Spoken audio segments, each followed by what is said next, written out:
देखो last class में हमने सैलरी चैप्टर शुरू किया था। आज बेटा सैलरी का दूसरा लेक्चर है। लास्ट क्लास में हमने परक्विजिट में 4 आइटम पढ़ लिए थे, 5 पढ़ लिए थे ना। कौन कौन से पढ़े थे बताओ? गिफ्ट और फ्री मील और एजुकेशन फैसिलिटी और medical allowance in India, medical allowance outside India. ठीक है, आज छोटे छोटे बेटा 5 टॉपिक्स पढ़ेंगे। सबसे पहला टॉपिक लिखो interest free loan. Interest free loan और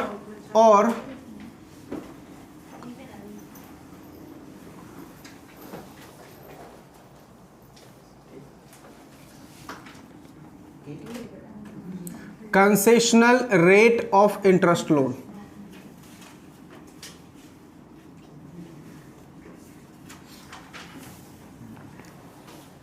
देखो टॉपिक का नाम क्या है? इंटरेस्ट फ्री लोन, मतलब आपको लोन मिल रहा है लेकिन उसके ऊपर क्या नहीं लगेगा? इंटरेस्ट नहीं लगेगा। अच्छा, दूसरा क्या लिखा मैंने? Concessional rate of interest loan, मतलब रेट ऑफ इंटरेस्ट तो लगेगा लेकिन कंसेशनल होगा, पूरा रेट आपको नहीं लगेगा।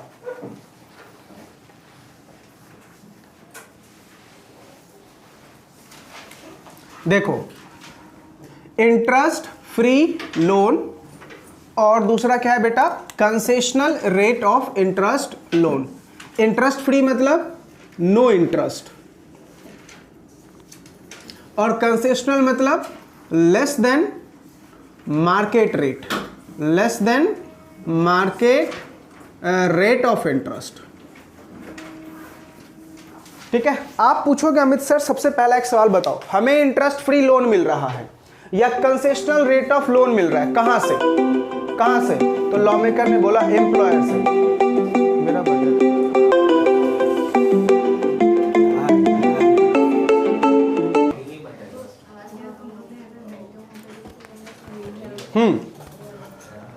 देखो इंटरेस्ट फ्री लोन का मतलब आपको इंटरेस्ट नहीं देना है और कंसेशनल रेट का मतलब इंटरेस्ट जो है लेकिन वो लेस देन मार्केट है।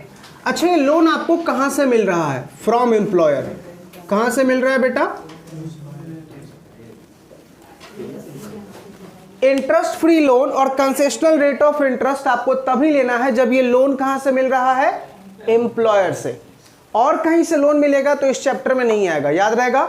इस चैप्टर में लोन तभी आएगा जब वो आपको कहां से मिल रहा है? From employer. ठीक है, अब आप सोचो बेटा। अच्छा, दूसरी बात मैंने क्या लिखा है? Less than market rate of interest. Now what is the meaning of market rate of interest? तो ध्यान से बेटा, only rate of interest SBI bank. कौन सा बैंक लेना है बेटा? ओनली एसबीआई बैंक लेना है और कोई बैंक आपको नहीं लेना है, समझा? एसबीआई बैंक का जो रेट ऑफ इंटरेस्ट है ओनली उसी रेट ऑफ इंटरेस्ट को आपको कंसीडर करना है। अब आपको रट्टा नहीं मारना है। एक बात मुझे बताओ, आजकल बैंक हमें क्या क्या लोन देती है? कार लोन देती है, होम लोन देती है, प्रॉपर्टी लोन देती है, ऐसे बहुत सारे लोन हैं। तो क्या हमें सारे लोन का रेट ऑफ इंटरेस्ट याद रहेगा? नहीं, क्वेश्चन में ये आपको दे के रखता है, समझा? बस इतना याद रखना है कि रेट ऑफ इंटरेस्ट कौन से बैंक का लेना है? ओनली एसबीआई बैंक का, ओनली एसबीआई, और किसी बैंक का आपको रेट ऑफ इंटरेस्ट नहीं लेना। और हमें टेंशन वाली बात नहीं है, हमें क्वेश्चन में लिखा होगा। ठीक है, अब आप मुझे बताओ बेटा, सोचो टेक्निकली, अगर मुझे लोन मिला है और उसके ऊपर इंटरेस्ट नहीं है तो मेरे लिए इनकम है या नहीं है? मेरा एम्प्लॉयर मुझे 10 लाख रुपए का लोन दे रहा है और क्या बोल रहा है? अमित कोई इंटरेस्ट मत पे करना।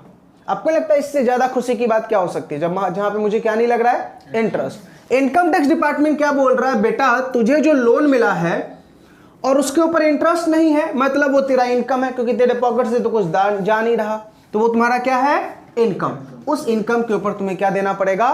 टैक्स। ठीक है, मान लो एम्प्लॉयर मुझे रेट ऑफ इंटरेस्ट तो ले रहा है लेकिन कम ले रहा है। मार्केट का रेट ऑफ इंटरेस्ट एसबीआई का चल रहा है 10%, एम्प्लॉयर क्या बोल रहा है कि ठीक है मैं 5% पे दे दूंगा। बचत कितने का? 5% का, तो वो तुम्हारी इनकम है। समझ में आ गया? इंटरेस्ट फ्री लोन और कंसेशनल का मतलब क्या है? एक जगह पे मुझे इंटरेस्ट लग ही नहीं रहा, एक जगह पे लग रहा है लेकिन मार्केट से कम लग रहा है, दोनों मेरा क्या माना जाएगा? इनकम, और उसके ऊपर मुझे क्या देना है? टैक्स। ठीक है, मान लो मार्केट रेट ऑफ इंटरेस्ट जो है मान लेते हैं मार्केट रेट ऑफ इंटरेस्ट जो है कौन से बैंक का लेना है बेटा, एसबीआई का, वो 10% है। ठीक है, तो मुझे बताओ यहां पे इस कैटेगरी में मेरा इनकम कितना माना जाएगा, 10%, है ना। लेकिन मान लो यहां पे मेरे से मेरा एम्प्लॉयर 5% ले रहा है, तो यहां पे मेरा इनकम कितना माना जाएगा, 5%। आ रही है बातें समझ में। 10% अगर रेट ऑफ इंटरेस्ट मार्केट का है, मेरे से एम्प्लॉयर मेरा कुछ भी नहीं ले रहा, तो पूरा 10% मेरे लिए इनकम। लेकिन मेरे से मेरा एम्प्लॉयर 5% चार्ज कर रहा है, मतलब मैं बचा कितना रहा हूं, only 5%, that's 5% is my income. इतनी बातें समझ में आ गई, पक्का। अब बोलोगे अमित सर इसको निकाले कैसे, क्या कोई फॉर्मूला है, तो देखो taxable amount equal to monthly outstanding balance of loan multiplied by rate of interest, आपको आपका टैक्सेबल अमाउंट कैसे फाइंड आउट करना है, तो फॉर्मूला क्या है, monthly outstanding balance of loan multiplied by rate of interest. चलो टेक्निकली समझते हैं, एग्जांपल दे रहा हूं, अब सिर्फ एग्जांपल, थ्योरी बेटा इतना ही था। मान लो मेरे एम्प्लॉयर ने मुझे 4 लाख का लोन दिया, 4 लाख का लोन दिया। कब दिया बेटा, 1 जुलाई 2021 को दिया। 4 लाख का लोन लिया 1 जुलाई 2021 को, और ये इंटरेस्ट फ्री था, ये इंटरेस्ट फ्री था। तो मुझे बताओ जब ये इंटरेस्ट फ्री था तो क्या मुझे कुछ इंटरेस्ट देना पड़ेगा, नहीं। मान लेते हैं मार्केट रेट, एसबीआई का जो रेट ऑफ इंटरेस्ट था वो था बेटा 5%। एसबीआई का रेट ऑफ इंटरेस्ट कितना था, 5%। तो आप मुझे बताओ आप इसका इनकम कैसे निकालोगे, देखो क्या फॉर्मूला है, taxable amount equal to monthly outstanding balance. मेरा बैलेंस कितना है बेटा, आउटस्टैंडिंग 4 लाख। क्या मैंने 4 लाख में से कुछ वापस किए, नहीं ना, तो आउटस्टैंडिंग कितना है मेरा, 4 लाख, मल्टीप्लाइड बाय कितना रेट ऑफ इंटरेस्ट है मार्केट का, 5%। 4 लाख का 5% कितना आएगा, 20,000। लेकिन 4 लाख का 5% 20,000, ये तो पूरे साल के लिए आया ना। लेकिन बेटा मुझे लोन मिला कब है, जुलाई में। मुझे लोन मिला कब है, जुलाई में, जुलाई 2021 में। और मान लो मैंने 31 मार्च 2022 तक वापस नहीं किया, तो मुझे इंटरेस्ट कितने महीने का लगेगा, जुलाई से। समझ में आ रहा मैं क्या बोल रहा हूं, जुलाई से लेके कहां तक, मार्च तक। कितने महीने हो जाएंगे, 9 मंथ्स हो जाएगा। तो 9 डिवाइडेड बाय 12। आई बातें समझ में। अब जो आपका जो भी अमाउंट यहां पे निकल के आएगा दैट विल बी टैक्सेबल। उस अमाउंट के ऊपर आपको टैक्स देना है, मतलब उस अमाउंट को और इनकम में ऐड करना है, और फिर आपको क्या देना है, टैक्स। समझ में आया कैसे निकालते हैं। लेकिन मान लो अगर मान लो मैंने ये 4 लाख का लोन लिया, अभी मैंने क्या बोला, 4 लाख का लोन पूरा का पूरा मेरा आउटस्टैंडिंग है। मैंने 4 लाख का लोन लिया और मैं अपने बॉस को क्या बोल रहा हूं, सर मेरी जो सैलरी आप मुझे 70,000 पर मंथ देते हो, उसमें से हर एक महीना 30,000 लोन में कट कर लेना। देखो अब ध्यान से, अब देखना कैलकुलेशन, मेरी सैलरी कितनी है बेटा, 70,000, और मैं लोन कब ले रहा हूं, 1 जुलाई को। और मैं अपने बॉस को क्या बोल रहा हूं, हर एक महीना आप 30,000 कट कर लेना, हर एक महीना आप 30,000 कट कर लेना। एक बात मुझे बता बेटा, मुझे जुलाई में लोन मिला, तो जुलाई में कितने का लोन मिला, 4 लाख का, multiplied by rate of interest कितना, 5% मल्टीप्लाइड बाय। अब मुझे बताओ 4 लाख मुझे जुलाई में मिला, क्या मैं जुलाई में कुछ दूंगा, नहीं, अगले महीने से मैं उनको 30,000 कटवाऊंगा। तो इस साल 4 लाख का 5% 1/12। क्यों 1/12, एक महीने का, सिर्फ जुलाई के महीने का। समझा, सिर्फ जुलाई के महीने का। क्यों मैंने जुलाई के महीने का सिर्फ निकाला, क्योंकि सर अगस्त में ये 4 लाख नहीं बचेगा, कितना बचेगा, 3,70,000। आ रही है बातें समझ में। क्योंकि मैं क्या बोल रहा हूं, हर एक महीना आप मेरे लोन में से कितना ले लेना, 30,000 मेरे सैलरी का डिडक्ट कर लेना। अब अगले महीने मुझे सैलरी कितनी मिलेगी, ओनली 40। यह सिलसिला कब तक चलेगा, जब तक कि मेरा पूरा 4 लाख खत्म नहीं हो जाएगा। तो देखो जुलाई में तो पूरे 4 लाख पे निकलेगा, लेकिन अगस्त में कितने पे, 3,70,000 पे। कितना परसेंट, 5% मल्टीप्लाइड बाय 1/12। क्यों, ओनली अगस्त के महीने का।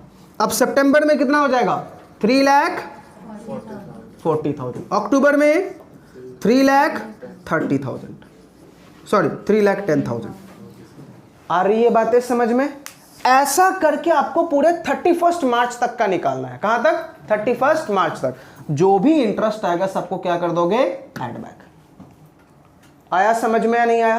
क्लियर हुआ कंसेप्ट? तो हमने क्या बोला, देखो एक क्वेश्चन तो ऐसा आएगा कि मेरा 4 लाख पूरा आउटस्टैंडिंग है, मैं हर महीने कुछ पे नहीं कर रहा, तो सीधा बेटा जितना तुम्हारा लोन अमाउंट है उसका 5% और जितने महीने के लिए तुमने लोन लिया, हर एक महीने अगर कुछ पे कर रहे हो, अपनी सैलरी में से कटवा रहे हो, तो हर एक महीने का तुम्हें अलग अलग इंटरेस्ट निकालना पड़ेगा। क्यों? क्योंकि बेटा हर महीने तुम पे कर रहे हो, तो इसलिए 1/12। समझ में आया?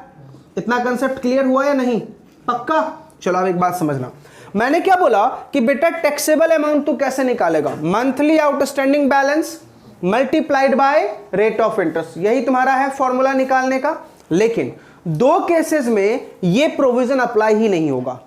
अगर तेरा लोन अमाउंट 20,000 से कम है, ध्यान से बेटा मैं इंटरेस्ट की बात नहीं कर रहा, किसकी बात कर रहा हूं? लोन अमाउंट 20,000 से कम है, लोन अमाउंट 20,000 से कम है तो नथिंग इज टैक्सेबल।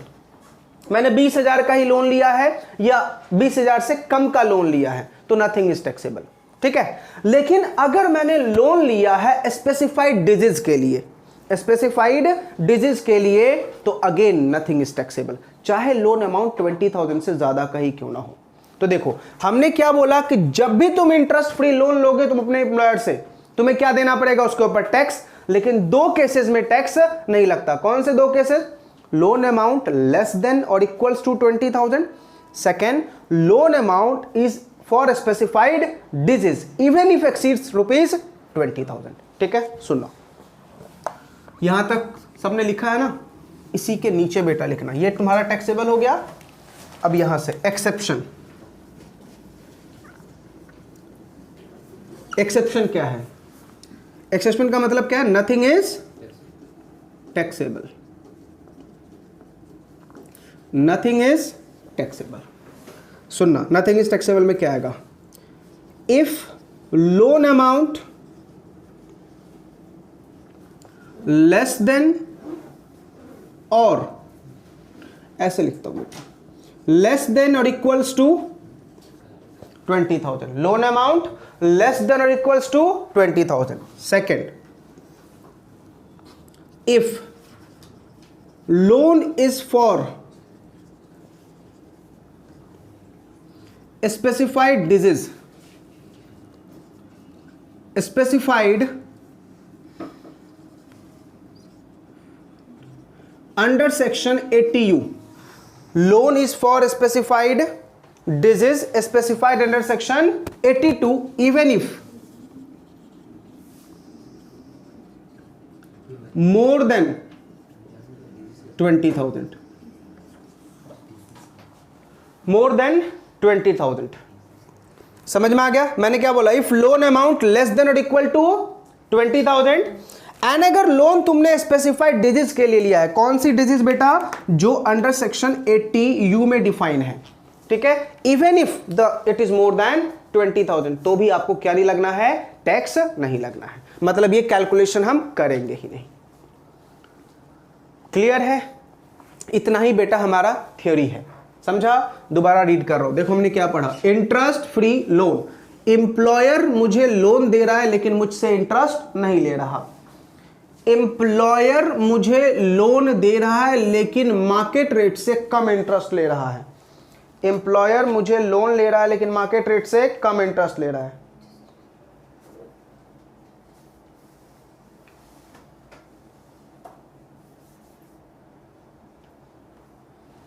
क्लियर है?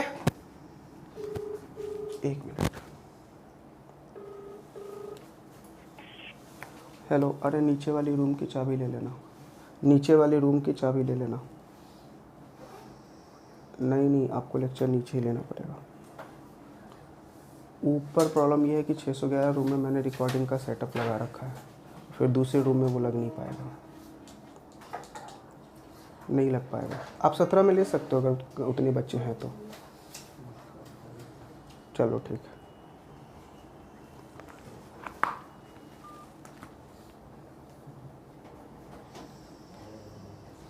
हाँ, कंसेशनल रेट ऑफ इंटरेस्ट का मतलब क्या है? मुझे मार्केट रेट से क्या मिल रहा है बेटा? कम इंटरेस्ट मिल रहा है। रेट ऑफ इंटरेस्ट ओनली कौन से बैंक का लेना है? एसबीआई, और किसी बैंक का नहीं लोगे। और आपको रट्टा मारने की जरूरत नहीं, ये एग्जाम में आपको लिखा आता है कि बैंक का रेट ऑफ इंटरेस्ट क्या है। बस याद ये रखना, एग्जाम में एक चीज में बच्चा कंफ्यूज आता है, ये देखना भूल जाता है कि वो इंटरेस्ट फ्री है या कंसेशनल है। कैसे पता चलेगा सर वो कंसेशनल है? तो एम्प्लॉयर अगर एम्प्लॉय से कुछ रिकवर कर रहा है तो वो कंसेशनल है, और कुछ ले नहीं रहा है तो वो इंटरेस्ट फ्री है। इतनी बातें समझ में आ गई? अच्छा, कैसे निकालोगे अमाउंट? तो जितना आपका लोन अमाउंट बचा है उसको मल्टीप्लाई कर देना रेट ऑफ इंटरेस्ट से, क्या निकल के आ जाएगा आपका? Taxable amount. बच्चे ये भी इस बात पे भी कंफ्यूज हो जाते हैं, बेटा ये बोल रहा हूं टैक्सेबल अमाउंट, ये टैक्स नहीं है। बच्चा इसी को टैक्स समझ लेता है, ये टैक्स नहीं है बेटा, ये तेरा मैंने लोन अमाउंट बताया है, इसके ऊपर टैक्स लगेगा। समझा? बच्चा इसको क्या समझ लेता है कि ये टैक्सेबल है, इसी को टैक्स देना नहीं। ये आपका अमाउंट ऐसा है जिसके ऊपर टैक्स लगने वाला है, जिसके ऊपर क्या लगेगा बेटा? टैक्स लगेगा। यहां तक समझ में आ गया?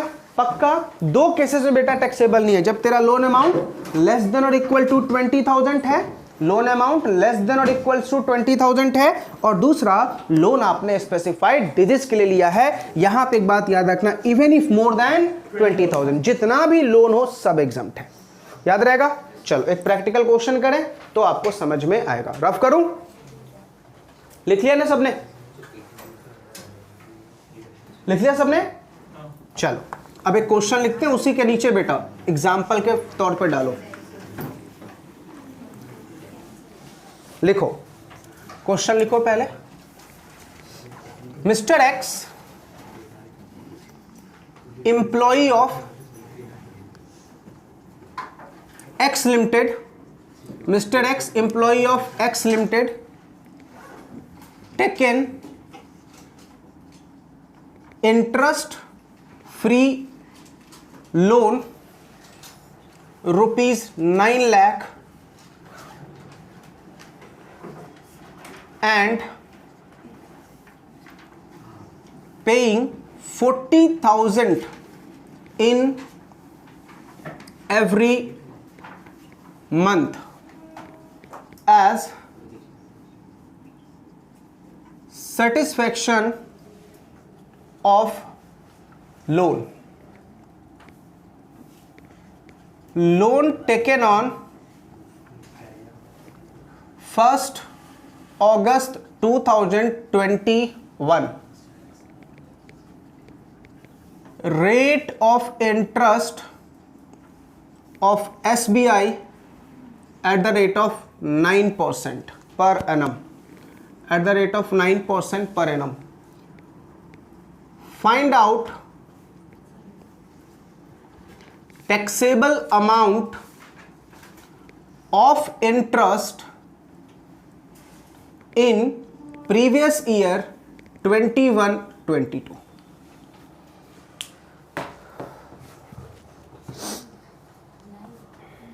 क्वेश्चन समझो।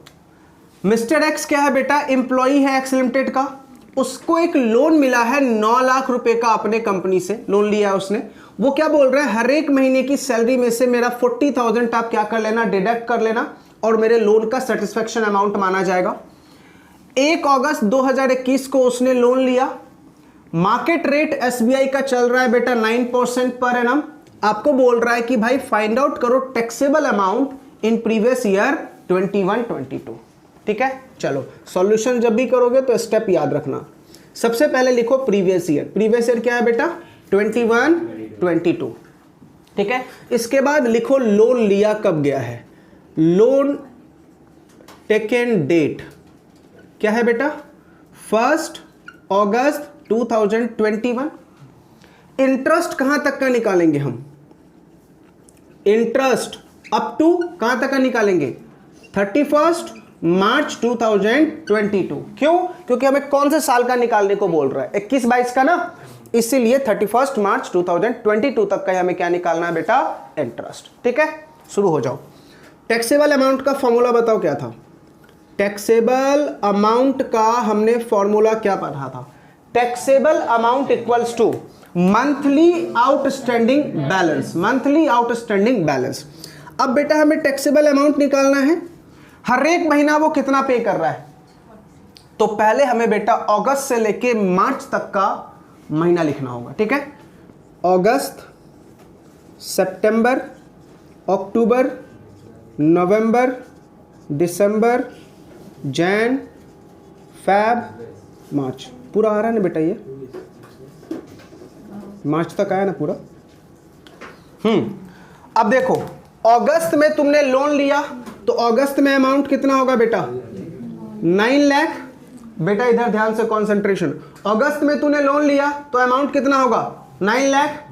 अच्छा अगले महीने से तू कितना पे कर रहा है 40,000। तो मुझे बताओ सितंबर में लोन अमाउंट कितना बच जाएगा 8,60,000 बचेगा। अच्छा अक्टूबर में कितना बचेगा 8,20,000 करेक्ट है। नवंबर में कितना बचेगा 7,80,000।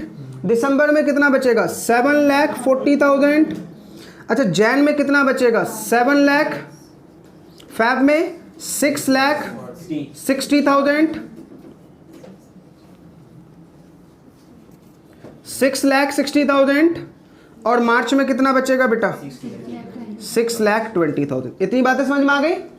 अच्छा बताओ रेट ऑफ इंटरेस्ट कितना है 9%। 9 divided by 12 multiplied by 1 divided by 12। एक महीने का लेंगे ना, सिर्फ अगस्त के महीने का। समझ में आ रहा, सॉरी 9/100 9% है ना, ठीक है। यहां भी 9 divided by 100 multiplied 1 divided by 12। आ रही है बातें समझ में, क्योंकि हमें हर महीने का निकालना होगा। क्यों निकालना होगा, क्योंकि क्वेश्चन में ये लिखा हुआ है कि वो हर एक महीने पे कर रहा है कितना 40,000। आ रही है बातें समझ में। चलो हर एक बच्चा अलग अलग साल का निकालो जरा फटाफट, बताओ कितना आया। सब अलग अलग साल का निकालो। अगस्त का कितना आया अगस्त का, मार्च का 4,015 50 अगस्त का 6,750 ठीक है। सितंबर का 450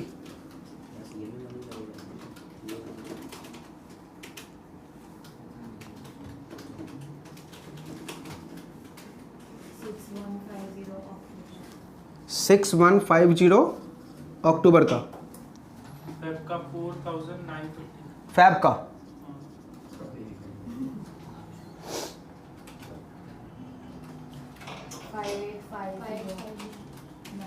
कौन सा नवंबर का 5850। सौरभ तुम टोटल करना जरा। जैन का 5,250। जैन का 5,250। 5250 और दिसंबर का 5,550। टोटल कितना 45,600। हमने हर एक महीने का इंटरेस्ट निकाल लिया, टोटल कितना आया 45,600।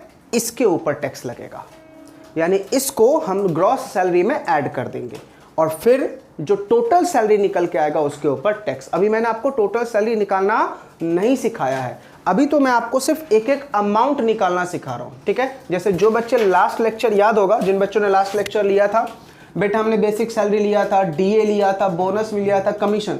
एम्प्लॉयर की तरफ से जो भी आपको मिल रहा है सबके एडिशन को क्या बोलते हैं ग्रॉस सैलरी।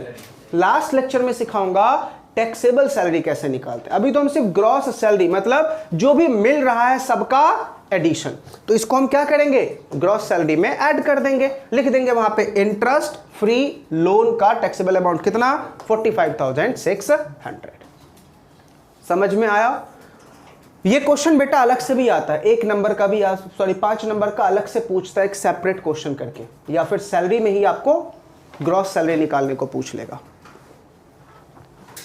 सिंपल है। अच्छा मुझे बताओ अगर इस क्वेश्चन में ये 40,000 नहीं लिखा होता कि हम 40,000 नहीं पे कर रहे हैं, तो इसमें बदलाव क्या करते। सिंपल सर 9 लाख का 9% निकाल देते। कितने महीने के लिए अगस्त से लेके मार्च तक, क्योंकि हर एक महीना तो हम कुछ पे कर नहीं रहे, तो अलग से हमें हर एक महीने का अमाउंट निकालना नहीं होता, सीधा 9 लाख का 9% अगस्त से लेके मार्च तक खत्म। समझा? यहां पे हमें अलग अलग कैलकुलेशन क्यों करना पड़ा? क्योंकि हर एक महीने में हम 40,000 क्या कर रहे हैं बेटा? पे बैक कर रहे हैं। अगर हम हर एक महीने में 40,000 पे बैक नहीं करते तो हमारा फिर कैलकुलेशन बहुत ही सिंपल हो जाता। 9 लाख मल्टीप्लाइड बाय 9% कितने महीने हो गए बेटा? 8 मंथ्स के लिए। समझा? पीछे बेटा आपका नाम भूल गया मैं, क्या नाम है आपका? साहिल। समझ में आया? पक्का? तो अमाउंट डिफरेंट आता है। हाँ, अमाउंट डिफरेंट है, ऑब्वियसली सी बात है, क्योंकि यहां पे बेटा हर एक महीना कम हो रहा है ना लोन अमाउंट, और वहां पे तो तुम पूरा 9 लाख के ऊपर निकालोगे। समझ में आया? चलो अच्छा, मान लो इसी क्वेश्चन में आपको ऐसा लिखा होता कि एसबीआई का रेट ऑफ इंटरेस्ट 9% है, लेकिन मेरा एम्प्लॉयर मुझसे 5% लेता है। 9% एसबीआई का है और मेरा एम्प्लॉयर मुझसे 5% ले रहा है, मतलब मुझे फायदे का कितना हो रहा है? ओनली 4%। भाई 9% का रेट है और 5% मेरा एम्प्लॉयर मुझसे ले रहा है ना, तो फायदा कितना हुआ? ओनली 4% का। तो सिर्फ रेट ऑफ इंटरेस्ट चेंज होता है बेटा, क्या? 4%। उसको हम क्या बोलेंगे? Concessional rate. उसको क्या बोलेंगे? कंसेशनल। अभी वाले को क्या बोलेंगे? Interest free. आया समझ में? पक्का? कोई डाउट? तो ये टॉपिक बेटा आपका खत्म हो गया, that is interest free loan. किसी को भी कोई डाउट है इस टॉपिक में पूछ लो। हर्ष आपको समझ में आया?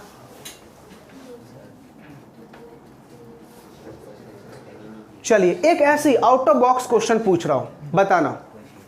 सर 9 लाख का मुझे लोन मिला और आपके क्वेश्चन में इंटरेस्ट निकाल के दे रखा है कि 9 लाख का लोन है, उसके ऊपर इंटरेस्ट है 90,000। कितना है? 90,000। और लोन लिया गया है 1 अगस्त 2021 को। ठीक है, आप क्या लिख के आते हैं आंसर? 9 लाख का लोन है, इंटरेस्ट मेरा 90,000 गया है। ठीक है, आपसे पूछ रहा है बताओ इसका टैक्स ट्रीटमेंट क्या होता? 1 अगस्त को लोन लिया गया है, तो बेटा एक बात बता, 9 लाख का तेरा लोन है, 9% तेरा रेट ऑफ इंटरेस्ट है 8 महीने के लिए। बताओ कितना आया था अमाउंट? 9 लाख का 9%, 8 ही मंथ्स है ना? हाँ, 8 कितना? 54। ठीक है, 54,000 का तेरा इंटरेस्ट आया और तुझसे एम्प्लॉयर कितना इंटरेस्ट ले रहा है? तो एक बात मुझे बता, तुझे फायदा है या नुकसान है? तो nothing is taxable. Nothing is taxable. Tax कब लगेगा? जब फायदा होगा। भाई मार्केट से अगर मैं लोन उठाता तो मुझे कितना इंटरेस्ट लगता? 54 का, और मेरा एम्प्लॉयर कितना इंटरेस्ट ले रहा है मुझसे? 90,000। तो फायदा है या नुकसान है? नुकसान है ना? Nothing is taxable. समझ में आया या नहीं आया? पक्का? कोई डाउट? अच्छा, अगर मान लो अगर ये लोन अमाउंट 1 अगस्त की जगह 1 अप्रैल का होता तो क्या निकालते हैं? 9 लाख का 9% कितना आता बेटा? 81,000। अभी तुमसे कितना ले रहा है वो? 90। अभी फायदा है क्या? अभी भी नुकसान है। Nothing is taxable. समझा? तो ध्यान से, कभी कभी ये ऐसे कंसेप्चुअल माइंड गेम आपके साथ खेलेगा। ठीक है, अब बच्चा क्या करेगा? भाई 9 लाख का इंटरेस्ट हमें निकाल के दे रखा है 90,000 और सीधा ठोक के आ जाएगा टैक्सेबल 90,000। वो कैलकुलेशन करेगा भी नहीं। समझा? तो ध्यान से देख लेना उन्होंने कितना आपके साथ गेम खेला है। समझा? पक्का याद हो गया ये सारी बातें? चलो आगे। चलिए, तो ये हमारा टॉपिक बेटा खत्म, इंटरेस्ट फ्री लोन। रफ करूंगा, सबने लिख लिया? चलो नेक्स्ट टॉपिक बेटा, 2 टॉपिक मैं एक साथ ले रहा हूं, पहले आप लोग मेरे साथ साथ लिख लेना, फिर बाद में मैं उसको समझाऊंगा। हेडिंग डालो, use and transfer of movable asset. दोनों एक साथ लिखो। हेडिंग क्या लिखना है बेटा? Use and transfer of movable asset. Use and transfer of movable asset. Use and transfer of movable asset. Movable asset का अगर यूज हो रहा है और ट्रांसफर हो रहा है तो उसका टैक्स कैसे निकालेंगे? अब आप पूछोगे Amit sir use and transfer किसको? तो by use and transfer by employ. ठीक है, एसेट किसका है बेटा? अब यहां पे दो बातें, पहले हम पढ़ेंगे बेटा यूज और फिर पढ़ेंगे ट्रांसफर। यूज और ट्रांसफर हमेशा याद रखना, इस पूरे चैप्टर में कौन किसको दे रहा है? एम्प्लॉयर एम्प्लॉय को दे रहा है। इस चैप्टर में टैक्स तभी लगेगा जब एम्प्लॉयर एम्प्लॉय को दे रहा है। तो पहले हम किसको पढ़ते हैं बेटा? यूज को, फिर किसको पढ़ते हैं? ट्रांसफर को। सुनो, यूज में बेटा दो बातें हैं, एक है आपको कंप्यूटर और लैपटॉप। अगर आपका एम्प्लॉयर आपको कंप्यूटर एंड लैपटॉप यूज करने के लिए देता है तो नथिंग इज टैक्सेबल। याद रहेगा, नथिंग इज टैक्सेबल। ठीक है, जब भी आपको आपका एम्प्लॉयर लैपटॉप और कंप्यूटर दे, मान लो जब आप जॉब ज्वाइन करोगे तो आपको लैपटॉप मिलेगा, समझ जाना बेटा तेरी सामत आ चुकी है। क्यों? ऑफिस में तो काम करवाएगा ही नालायक, साथ में घर पे भी काम करवाएगा। और इतने स्मार्ट होते हैं ना बेटा एम्प्लॉयर अपने, उसका जो ईमेल वगैरह होता है ना, तुम उस पे ऊपर उनके अलावा और कोई काम ही नहीं कर पाओगे। ना गेम खेल सकते हो, ना कुछ। गेम खेल लिया तो बेटा उनको पता चलेगा कि तूने क्या क्या गुल खिलाया है उसके ऊपर, समझा? तो ये मिलने का मतलब है, अब मुझे बताओ ये तुम्हें मिल रहा है मजे के लिए या सजा है? इसलिए क्या बोला? Nothing is taxable. क्यों? अपना काम तो हम कर नहीं पाएंगे। मैंने क्या बोला था? पूरी सैलरी चैप्टर में एग्जाम में तुम कुछ भूल जाते हो, भाई मुझे याद नहीं आ रहा, बस दिमाग में इतना सोचो मजा है या सजा है। अगर मजा है तो सजा है तो नॉट टैक्सेबल। समझ में आया? वहां पे लिख के मत आ जाना मजा है तो टैक्सेबल, नहीं मजा है तो नॉट टैक्सेबल। ये बस आपके समझने के लिए। ये समझ में आ गया? अच्छा, अब बेटा हम अदर एसेट की बात करते हैं। किसकी बात करते हैं? इसके अलावा तुझे कुछ भी मिले, इसके अलावा तुझे कुछ भी मिले, पता कर जो असेट तेरा एम्प्लॉयर तुझे दे रहा है उसका वो ओनर है या रेंटेड है। रेंटेड मतलब किराए पे लिया है। ठीक है, फॉर एग्जांपल मान लो सौरभ जो है रिलायंस कंपनी का एम्प्लॉय। ठीक है, सौरभ को उसके एम्प्लॉयर ने गर्मी के मंथ में 5 महीने के लिए एसी इस्तेमाल करने को दिया, 5 एसी दिए। ठीक है, अब पता करो जो 5 एसी उसको मिला है, उसने एम्प्लॉयर ने खरीदा है या एसी किराए पे लिया है? आपको पता है ना एसी किराए पे मिल जाती है, 3-4 महीने के लिए किराए पे मिल जाती है। तो अगर मान लो बेटा वो ओनर है तो पता है कितना टैक्सेबल होगा? Taxable amount equal to taxable amount equal to कितना बेटा? 10% of cost of asset. 10% of cost of asset. Very simple. AC बेटा 25,000 की थी, सीधा 25,000 का 10%। कितने महीने के लिए? मंथ से मल्टीप्लाई कर देना। समझा? टैक्सेबल अमाउंट कितना आएगा?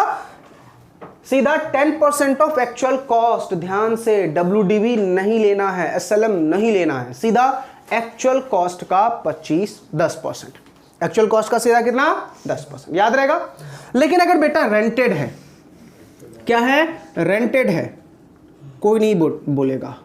साहिल बताओ, अगर रेंटेड एसेट होगा तो आपके हिसाब से कितना टैक्सेबल होना चाहिए? रेंटेड एसेट होगा तो टैक्सेबल कितना होना चाहिए?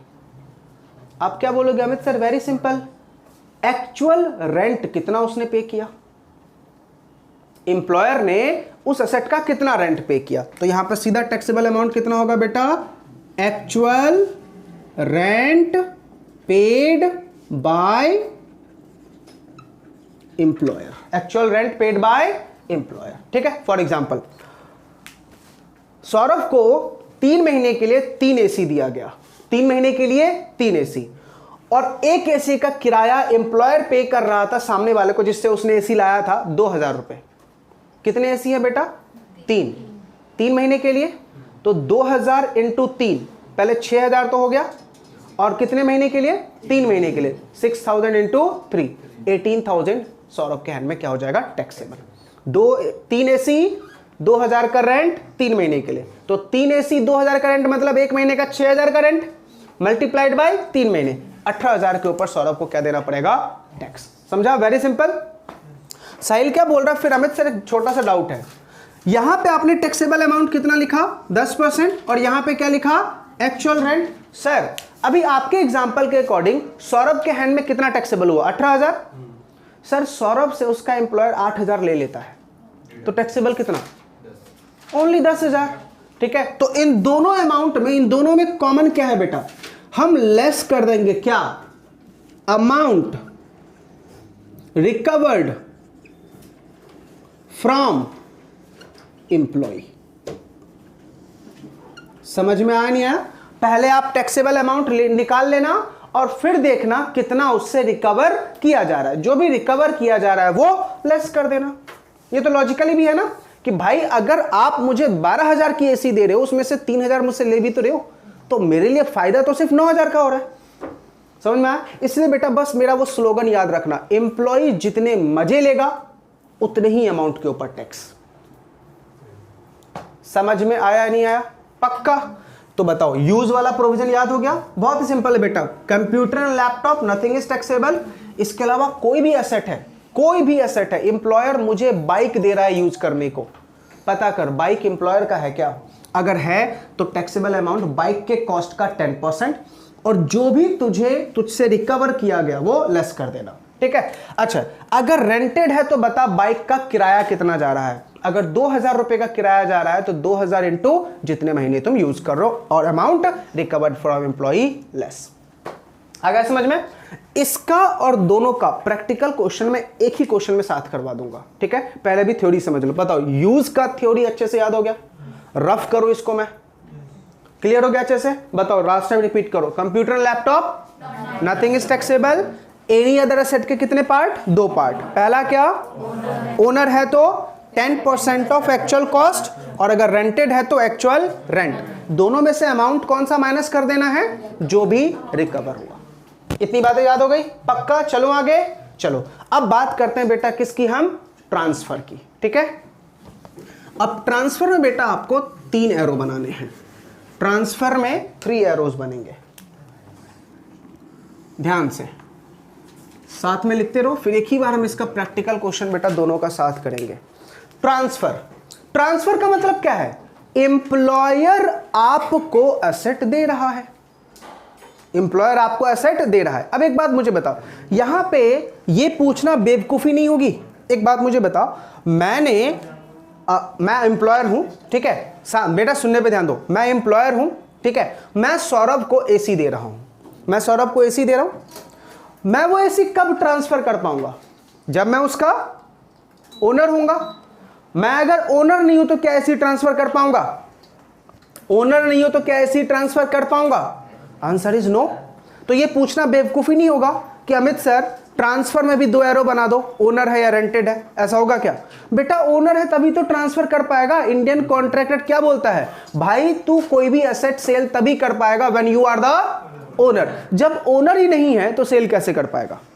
आ रही है बातें समझ में? तो ये पूछना यहां पे बेटा बिल्कुल बेवकूफी है कि सर वो ओनर है या नहीं, ओनर ही होगा वो। ठीक है, अब यहां पे 3 एसेट बेटा अलग अलग है। पहला है कंप्यूटर। अगर एम्प्लॉयर आपको क्या ट्रांसफर कर रहा है बेटा? कंप्यूटर। तो देखो टैक्सेबल अमाउंट कैसे निकालोगे? टैक्सेबल अमाउंट इक्वल्स टू, ध्यान से बेटा आप क्या कर लेना, कॉस्ट ऑफ कंप्यूटर पहले पता करो कि वो कंप्यूटर एम्प्लॉयर ने कितने में खरीदा था।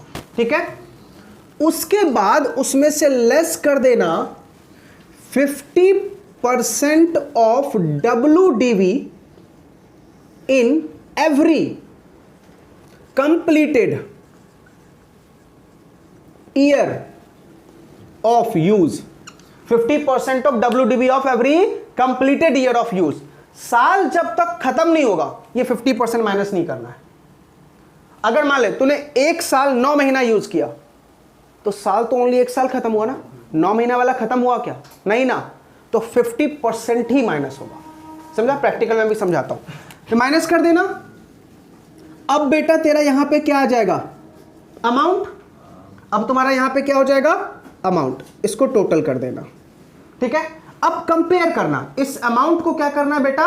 कंपेयर करना है। ठीक है, जो यहां पे अमाउंट आया इसको आप क्या करोगे बेटा? Compare.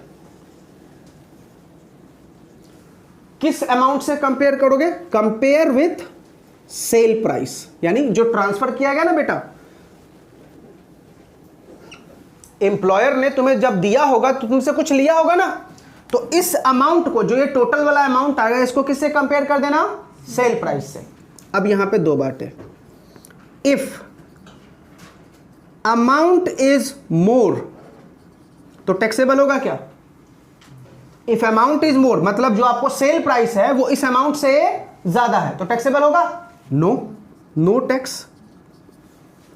If amount is less, if amount is less then difference is taxable,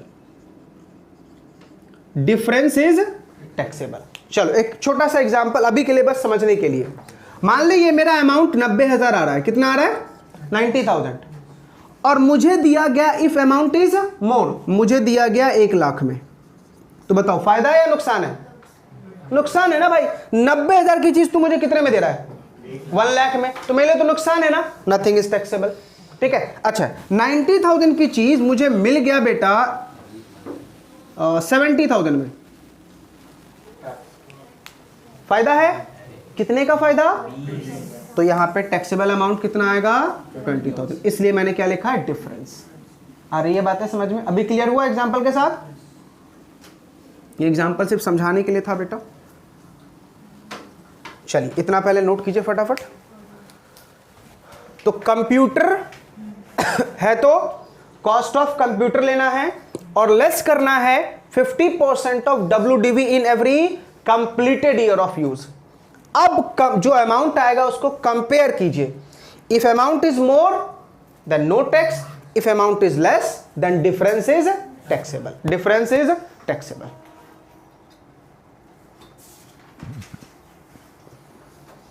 clear है? अच्छा अब जो बातें लिखा रहा हूं बेटा, अब उसमें मैं क्या करूंगा, फिर से पूरा नहीं लिखूंगा क्योंकि अब सब कुछ कॉमन है, तो जो डिफरेंस है सिर्फ उतना ही लिखूंगा। समझा? यहां पे पहला एक एसेट कौन सा था बेटा? कंप्यूटर। दूसरा एसेट है बेटा मोटर कार। दूसरा एसेट कौन सा है बेटा? Motor car. Everything is same, सब कुछ सेम रहेगा, सब कुछ सेम है बेटा। ठीक है, बस डिफरेंस क्या है, यहां पे 20% ऑफ WDV है। यहां पे क्या था?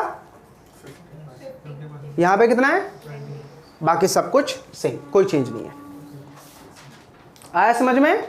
मोटर कार रहेगा तो एवरीथिंग इज सेम, बस डिफरेंस क्या है? 50 की जगह 20%, 50 की जगह 20%।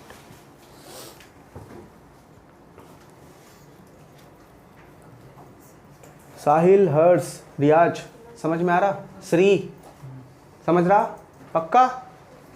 अच्छा बेटा जिनका टैक्स रेट छूटा हुआ है 2 वाला, एक हमने किया था लास्ट क्लास में, वो बैठ सकते हो आज। साहिल आप नहीं, आपको नेक्स्ट वीक से बैठाऊंगा। ठीक है? ओ इतनी बातें समझ में आ गई? आ जाओ। लास्ट है बेटा any other asset, any other asset. Again बेटा सब कुछ सेम, बस डिफरेंस पता क्या है? 10% ऑफ SLM। क्या है बेटा? 10% ऑफ SLM। आ रहा है कुछ समझ में या नहीं? ठीक है, देखो इन दोनों में क्या था? WDV, यहां पे क्या है? SLM। यानी यहां पे जो रेट ऑफ डेप्रिसिएशन रहेगा वो सेम रहेगा, रेट ऑफ डेप्रिसिएशन सेम रहेगा, बाकी सब कुछ एक जैसा बेटा, कोई डिफरेंस नहीं है। समझा? पक्का थ्योरी माइंड में बैठ गई। अब एक ही क्वेश्चन लूंगा जिसमें बेटा मैं आपको 3-4 साल के डाटा लूंगा, उसमें यूज एंड ट्रांसफर एक ही क्वेश्चन में हमें समझ में आ जाएगा। ठीक है, ध्यान से पहले फिलॉसफी सुनो, ट्रांसफर और यूज का टैक्स कैसे निकालते हैं। जिस साल यूज कर रहा है उस साल सिर्फ यूज का टैक्स निकालेंगे, और जिस साल यूज एंड ट्रांसफर दोनों हो रहा है तो पहले कितने टाइम तक यूज हुआ, यूज का टैक्स अलग, यूज का टैक्सेबल अमाउंट अलग, और फिर उसके बाद ट्रांसफर का टैक्सेबल अमाउंट अलग। समझ में आया? पक्का? सबने लिख लिया? इतना रफ करो। चलो अब बेटा क्वेश्चन लिखो। ध्यान से बेटा, टॉपिक पे ध्यान से नजर कराओ, क्या लिखा हुआ है? Use of not immovable. बच्चा ये फिलॉसफी चेक किया जाता है किस पे? इमूवेबल पे। इमूवेबल वाला अलग से बताऊंगा, ये किसका है? ओनली मूवेबल का। ठीक है, आजा बेटा, क्वेश्चन लिखो। Mister X employ of Y limited, mister X employ of Y limited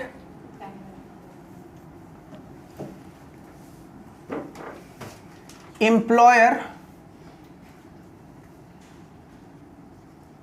has given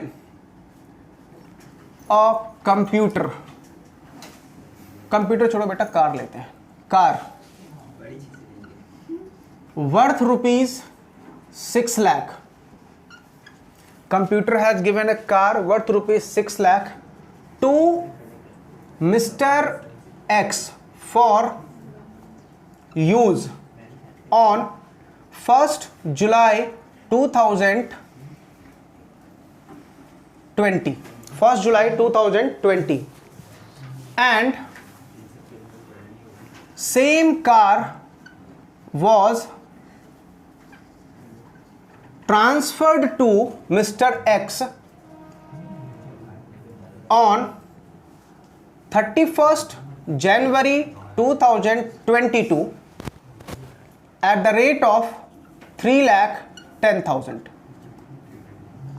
Find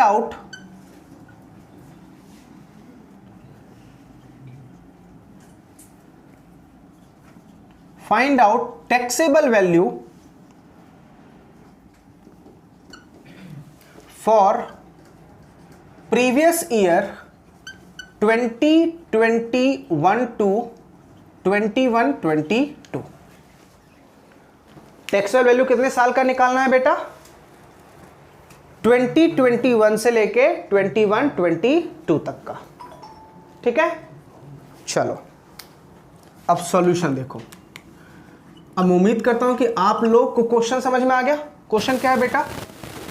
x employ है, 6 लाख का कार उसको यूज करने के लिए दिया गया 1 जुलाई 2020 को। तो अगर मैं आपसे पूछूं बेटा प्रीवियस ईयर 2021 में उसको कार मिला ना, प्रीवियस ईयर 2021 में। अब बताओ स्टेटस क्या था, फॉर यूज और ट्रांसफर? For use. इतनी बातें समझ में आ रही है? 2021 में यूज के लिए दिया गया, क्योंकि ट्रांसफर कब हुआ? 31 जनवरी 2022 को, तो मतलब वो तो 21-22 में हुआ ना। ठीक है, अब मुझे बताओ इसका टैक्सेबल अमाउंट कैसे निकालेंगे? टैक्सेबल अमाउंट तो यूज वाला फॉर्मूला लगाएंगे। यूज वाला फॉर्मूला क्या था? कार की कॉस्ट उसका 10%। कितने महीने के लिए सर? कब मिला था उसको? जुलाई में ना। तो जुलाई, अगस्त, सितंबर, अक्टूबर, नवंबर, दिसंबर, जनवरी, फरवरी, मार्च। 9/12। इतनी बातें सबको समझ में आई या नहीं? ये कौन से साल का है बेटा? 21-22 का। 21-22 बताओ कब से शुरू होगा? 1 अप्रैल 2020 से लेके 31 मार्च 2021 तक ना। कितना अमाउंट आ गया जल्दी बताओ? 45। तो 21-22 में तुम्हारा टैक्सेबल अमाउंट कितना? 45। हाँ अरे बेटा वो तो 21-22 में हुआ, ये 2021 की बात कर रहा हूं मैं। 2021 में टैक्सेबल अमाउंट कितना बेटा? 45। यहां तक किसी को कोई डाउट है तो पूछो। साहिल, हर्ष, रियाज समझा? पक्का? श्री समझा? खोपचे में क्यों बैठे हो नालायक? ये समझ में आ गया बेटा? अब आ जाओ, अब हम किसकी बात करेंगे? Previous year 21-22। अब बताओ 21-22 में कितने कांड हुए हैं? 2। एक तो यूज और एक ट्रांसफर। अच्छा बताओ यूज का पीरियड कहां से कहां तक? पहले बताओ यूज का पीरियड कहां से कहां तक? सर 1 अप्रैल 2021 से लेके 31 जैन 30th जैन। 31 जैन को तो ट्रांसफर हो गया ना, जैन का महीना पूरा ले लेते हैं और क्या करेक्ट है? 31 जैन 2022। यहां तक क्या किया तूने? यूज किया। अच्छा बताओ ट्रांसफर ट्रांसफर 1 फरवरी 2022 से लेके 31 मार्च 2022। करेक्ट है? तो आ जाओ बताओ, पहले यूज का बताओ टैक्सेबल अमाउंट कितना आएगा। सर 6 लाख का आपका asset multiplied by 10% multiplied by कितने महीना बेटा, 10 महीने ना, कितना आया 50। तो ये बेटा तुम्हारा यूज का टैक्सेबल अमाउंट आएगा। अब आजा बेटा ट्रांसफर का टैक्सेबल अमाउंट। अब किसका निकालना है? ट्रांसफर का। अब ध्यान से, अब तुम्हें यहां पे थोड़ी दिक्कतें आएंगी, बट उम्मीद करूंगा कि ना आए। ऊपर बना रहा हूं बेटा, ध्यान से यहां पे बना रहा हूं, ठीक है। सुनो, ट्रांसफर। एक बात बताओ, असेट कब खरीदी गई थी बेटा? क्या उसमें कुछ लिखा गया है? असेट कब खरीदी गई थी, क्या लिखा हुआ है? हमने एसेट के ट्रांसफर का यूज का डेट दे रखा है कि हमने इस दिन से यूज किया, ठीक है। अब क्वेश्चन में थोड़ा सा चेंज कर रहा हूं। एसेट परचेज किया गया था, परचेज डेट लिख रहा हूं बेटा 1 अप्रैल 2021 को, सॉरी 2020 को। कब परचेज किया गया था? 1 अप्रैल 2020 को। और यूज के लिए कब दिया गया? 1 जुलाई 2020। अब आपसे एक सवाल है, हमने जो बोला था 50% ऑफ WDV, वो कहां से काउंट करना है, यूज से या परचेज से? समझ में आ रहा क्वेश्चन बेटा? यूज से या परचेज से? डिपार्टमेंट ने बोला परचेज से। हम PGEP की चैप्टर में नहीं है बेटा, सदमे से बाहर निकलो। PGEP में क्या था? यूज से। करेक्ट है? अच्छा एक बात बताओ, अब मुझे बताओ 1 अप्रैल 2020 को तूने परचेज किया, करेक्ट है? क्या 31 मार्च 2021 तक एसेट थी पास में, बिकी थी क्या? मतलब साल कंप्लीट हुआ, ठीक है। तो अब इसका WDV हम निकालेंगे। कितने का एसेट था बेटा? 6 लाख का था या नहीं था? अब इसमें से तू लेस क्या करेगा? 50% किसका? ऑफ 6 लाख। कितना आ जाएगा बेटा? 3 लाख। बैलेंस कितना बचेगा? ये अब कब का आ गया ये? 1 अप्रैल 2021। इतनी बातें समझ में आ रही है? वैल्यू कब की आ गई है? क्योंकि तूने कहां तक का निकाल दिया, 31 मार्च 2021 तक का। वैल्यू कहां की आ गई? 1 अप्रैल 2021। अब यहां से कब तक शुरू करेंगे बेटा? 31 मार्च 2022। एक बात बताओ, क्या असेट बची हुई थी उस दिन 31 मार्च तक? क्या मेरे पास असेट थी? अच्छा मोटर कार है, सॉरी बेटा, उसी टाइम बता देते हैं। 1,20,000, सॉरी बेटा 20% आएगा क्योंकि ये कंप्यूटर नहीं है, मोटर कार है। कितना आ जाएगा? 4,80,000। अच्छा अब ध्यान से सुनो सर, 1 अप्रैल 2021 को मेरी गाड़ी की वैल्यू कितनी? 4,80,000। अब मुझे बता कि साल कंप्लीट हुआ, तूने साल से पहले ही बेच दिया ना। कब बेच दिया तूने? 31 मार्च 2022 को। अब मुझे बताओ क्या माइनस करूं? हमने क्या बोला था? साल कंप्लीट होगा तो माइनस करेंगे, अदरवाइज नहीं करेंगे। साल कंप्लीट नहीं हुआ ना, एसेट उससे पहले बिक गई, तो मुझे बता बेटा एसेट का कॉस्ट कितना?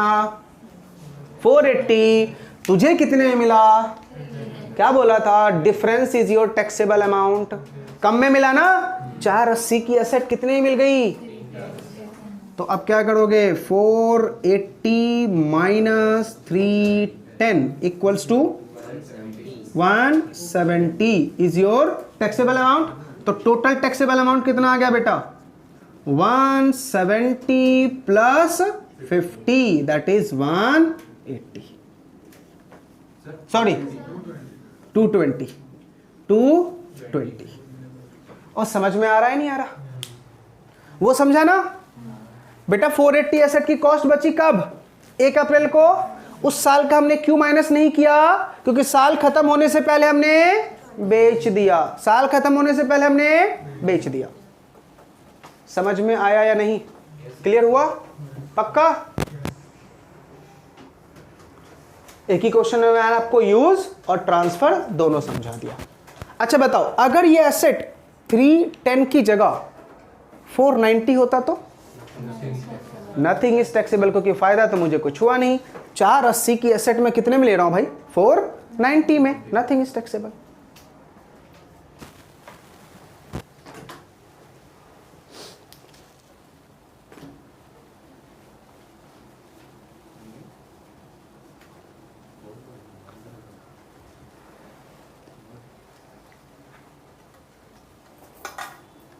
अश्विनी कोई बाहर आना।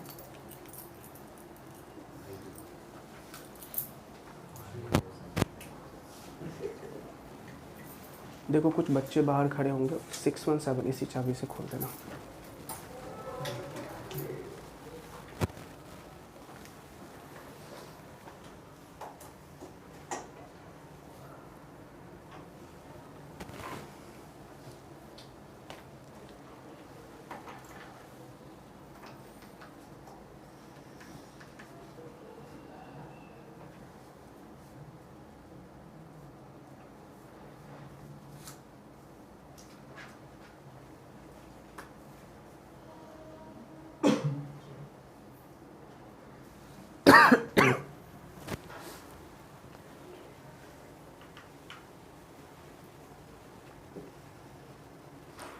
सैलरी चैप्टर बेटा इंडिविजुअल टॉपिक्स भी आ सकते हैं एग्जाम में, एक टॉपिक ओनली, मीन्स सिर्फ इसका कैलकुलेशन बता दो, इंटरेस्ट फ्री का बता दो, समझा? 5 नंबर 3 नंबर 2 नंबर में एक टॉपिक, क्योंकि इस चैप्टर बहुत बड़ा है।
डन सर, अभी तक आया नहीं है ना? क्लियर हो गया? कोई दिक्कत इसमें किसी को भी? श्री समझ में आया? पक्का?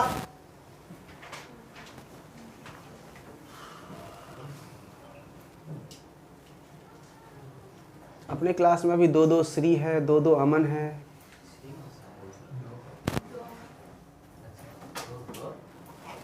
ग्रुप 2 में 2 अमन हो गया ना, एक ये अमन एक और अमन है।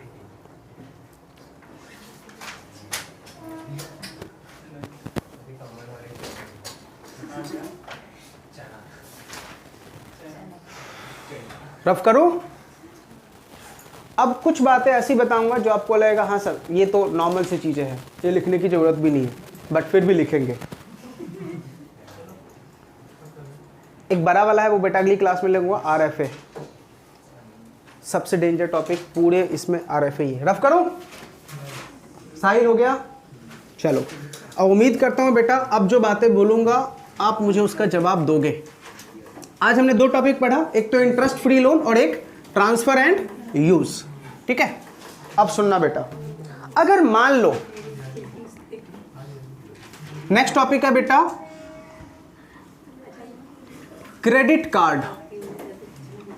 क्रेडिट कार्ड बेटा एम्प्लॉयर का क्रेडिट कार्ड, किसका क्रेडिट कार्ड? एम्प्लॉयर का, ठीक है? एम्प्लॉयर का क्रेडिट कार्ड है।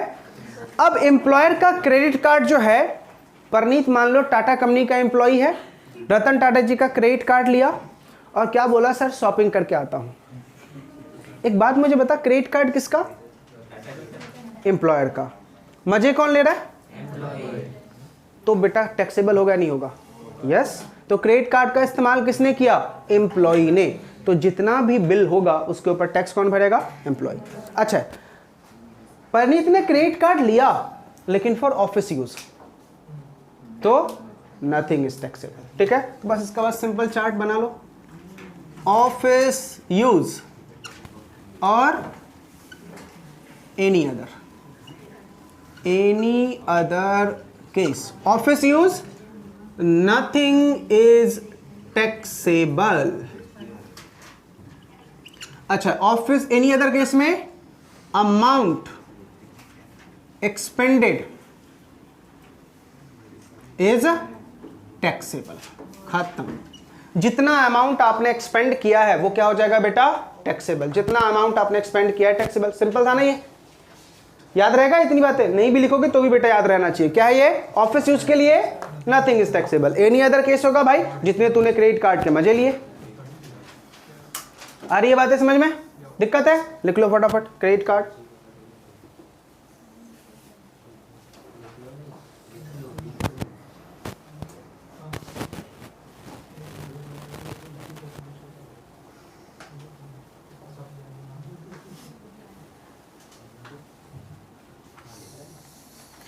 पीछे ट्रांसफर कर दो शिवानी को, पीछे पीछे दो, शिवानी नोट्स ले लो।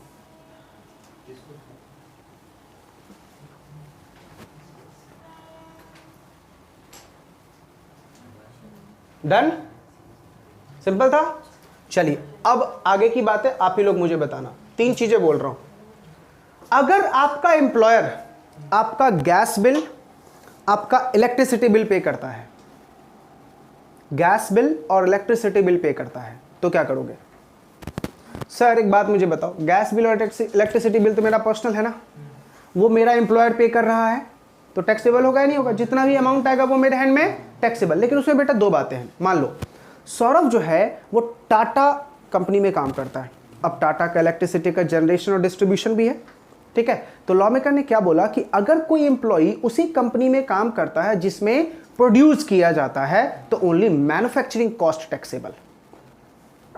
ओनली क्या बेटा, मैन्युफैक्चरिंग कॉस्ट। एक बात मुझे बताओ, अपन की इलेक्ट्रिसिटी जो अभी मार्केट में चल रही है वो पर यूनिट हमसे लिया जाता है, लेकिन क्या उसका मैन्युफैक्चरिंग कॉस्ट भी उतना ही होगा? नहीं ना। मान लो हमसे 9 रुपीज पर यूनिट लिए जाते हैं, तो भाई मैन्युफैक्चरिंग तो उसका कम होगा ना, क्योंकि उसमें प्रॉफिट भी ऐड होगा।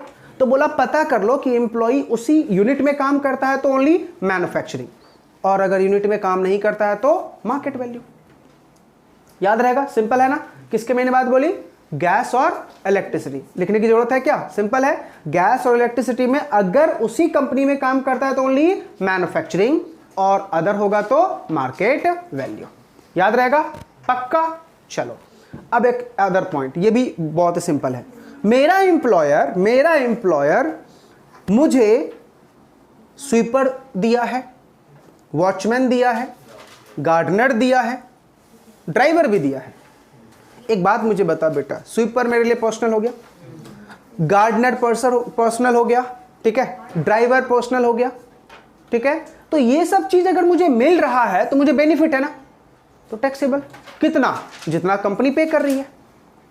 मान लो गार्डनर को 100 रुपये महीना है, तो 100 इंटू 9 मंथ्स के लिए दिया तो 100 इंटू 9।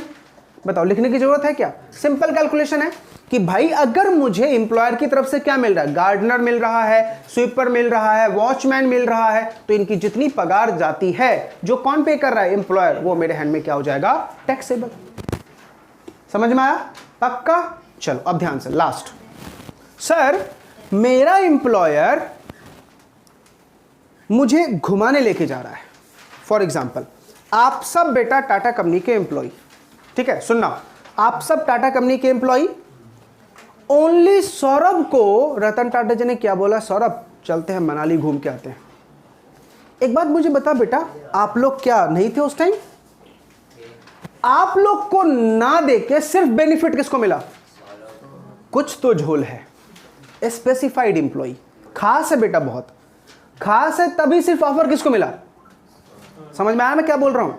और आपको ऑफर नहीं मिला तो लॉ मेकर क्या बोल रहा है कि अगर टोटल एम्प्लॉय में से किसी खास पर्सन, खास एम्प्लॉय को ये बेनिफिट मिला है, किस चीज का, ट्रैवलिंग का, तो पता है लॉ मेकर क्या बोल रहा है, अगर मान लो ये बेनिफिट एम्प्लॉयर नहीं देता तो सौरभ मनाली जाने के लिए बेटा किसी न किसी एजेंसी को कांटेक्ट करता, तो एजेंसी जितना पैसा लेती उतना टैक्सेबल। समझ में आया? लेकिन अगर मान लो आप सबके लिए खर्चा किया, एम्प्लॉयर ने सबको बोला सब चलेंगे मनाली घूमने, ऑफिस ट्रिप है, तो टैक्सेबल होगा? नहीं, office trip nothing is taxable, ठीक है। लेकिन एक बात बताओ, ऑफिस ट्रिप पे आपने एम्प्लॉयर से कुछ पर्सनल एक्सपेंस करवा लिए तो टैक्सेबल। ऑफिस से रिलेटेड जितने भी एक्सपेंस होंगे नथिंग इज टैक्सेबल, लेकिन जो पर्सनल करवाए वो टैक्सेबल। अब मान लो बेटा सौरभ का मान लेते हैं विलेज राजस्थान है और ट्रिप पे हम राजस्थानी गए थे, तो सौरभ ने क्या बोला, ट्रिप था बेटा 10 डेज का, 10 डेज़ के बाद ऑफिस ज्वाइन करनी थी। अब सौरभ क्या बोला, सर राजस्थान आया ही हूँ, एक काम करता हूँ मॉम डैड से ही मिलता हुआ जाऊँगा, आप लोग जाओ, मैं 5 दिन बाद आता हूँ। एक बात मुझे बताओ, ट्रिप एक्सटेंड किसका हुआ? ओनली सौरभ का, करेक्ट है। इसमें कोई दिक्कत है क्या? नहीं। सौरभ क्या बोल रहे हैं, सर जा रहे हो जाओ, क्रेडिट कार्ड छोड़ के जाना, क्रेडिट कार्ड छोड़ के जाना। एक बात मुझे बताओ, क्रेडिट कार्ड का इस्तेमाल कौन करेगा? ओनली सौरभ, यानी पर्सनल। तो अगर तुम अपने ट्रिप को एक्सटेंड करवाते हो और ये एक्सटेंड ऑफिस की तरफ से तो नथिंग इज टैक्सेबल, लेकिन एक्सटेंशन तेरा पर्सनल है तो टैक्सेबल। कुछ समझने की जरूरत है इसमें, याद रहेगा सिंपल। क्या याद रखना ध्यान से, दोबारा रट्टा मारो सीधा। अगर किसी खास एम्प्लॉय को दिया गया है, ओनली खास एम्प्लॉय को, तो मार्केट वैल्यू टैक्सेबल। याद रहेगा, खास एम्प्लॉय को तो मार्केट वैल्यू टैक्सेबल। खास एम्प्लॉय के अलावा, खास एम्प्लॉय के अलावा अगर और किसी को दिया गया है, खास एम्प्लॉय के अलावा अगर और किसी को दिया गया, सारे एम्प्लॉय को दिया गया है, ऑफिस ट्रिप है तो nothing is taxable, office trip के अलावा है और पर्सनल है तो टैक्सेबल। याद रहेगा, चलो फटाफट बोलो मेरे साथ। Specified employ market value, non specified employ office trip, nothing is taxable, personal खत्म। ठीक है, लास्ट। सर आपको पता है जिम, ये स्पोर्ट्स क्लब होते हैं, उसकी मेंबरशिप मिलती है, करेक्ट है ना? तो मान लो सौरभ के एम्प्लॉयर ने स्पोर्ट्स क्लब का मेंबरशिप ले रखा है। अब वहां पे 2 बातें हो सकती है। मेंबरशिप का मतलब मीटिंग कर सकते हैं, तो वो गया, मतलब ऑफिस की मीटिंग होती है, सौरभ वहां पे गया मीटिंग के लिए, टैक्सेबल होगा? नहीं। लेकिन सौरभ मेंबरशिप किसका? एम्प्लॉयर का, और एंजॉय कर रहा है सौरभ, जिम जाता है सौरभ, टैक्सेबल। भाई पर्सनल हो गया ना फिर तो ये तुम्हारा। समझ में आ रहा? इसलिए बेटा मैंने पूरे सैलरी चैप्टर का शुरू में ही करक्स क्या बता दिया, जितने एम्प्लॉई मजे लेगा उतना टैक्स भी भरेगा। ठीक है, तो देखो अभी तक हमने कौन कौन से परक्विजिट्स कर लिए। टोटल परक्विजिट हमें बेटा 14 पढ़ने थे। क्या क्या कर लिए सुनना। हमने गिफ्ट कर लिया, ठीक है, फिर हमने उसके बाद एजुकेशन फैसिलिटी कर लिया, लंच फैसिलिटी कर लिया, फिर उसके बाद हमने medical facility in India, medical facility outside India, ये सब हमने लास्ट क्लास में किया था। आज क्या क्या किया है? इंटरेस्ट फ्री और concessional rate of interest, use अलग था बेटा, ट्रांसफर ऑफ एसेट अलग था, दोनों में मूवेबल। फिर हमने क्या किया? क्रेडिट कार्ड, ठीक है, क्रेडिट कार्ड किया, फिर वॉचमैन, स्वीपर, गार्डनर, फिर गैस, इलेक्ट्रिसिटी, और फिर स्पोर्ट्स क्लब। अब आपके सिर्फ 3 और रह गए हैं। एक तो आपका RFA, रेंट फ्री एकोमोडेशन, और एक आपका रह गया बेटा मोटर कार की वैल्यूएशन। अगर आपका एम्प्लॉयर आपको कार देता है तो उसकी वैल्यूएशन कैसे करनी। ये 2 टॉपिक रह गए हैं बेटा सिर्फ किसमें? परक्विजिट्स में। उसके बाद हम शुरू करने वाले हैं रिटायरमेंट बेनिफिट। समझा? याद रहेगा? आज के लिए बेटा बस इतना ही, आज के लिए इतनी ही परक्विजिट आपको पढ़ के आनी। अगली क्लास में आपका टेस्ट लूंगा पहले मैं 10 मिनट्स ओरल। मुझे अलाउंसेस से लेके यहां तक के परक्विजिट याद चाहिए आपके टिप्स पे। रिटर्न कुछ भी नहीं लूंगा, ओरल। याद रहेगा? चलिए।